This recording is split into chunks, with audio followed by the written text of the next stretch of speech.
Hey guys, welcome to TutorialGuru. Today we'll be learning how to deauthorize all devices on Steam account, and now let's dive right in. Now to deauthorize all of your devices on your Steam account, first open up your Steam app and log into your account as I've already logged in.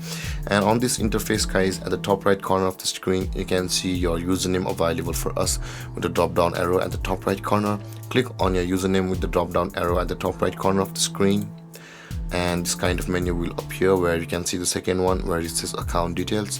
Click on the option where it says account details over here, and you'll land on this kind of interface where you can see the authorized devices option available for us over here where my mouse is hovering at the left side guys. Click on the authorized devices and you will land on this interface. Now in order to proceed to deauthorize all of your devices for your Steam account, click on the remove credentials button over here and click on the proceed button over here, and then all of the devices through which you have logged into your Steam account will be deauthorized, including this one where you're logged in currently. You will be required to re-log into your account.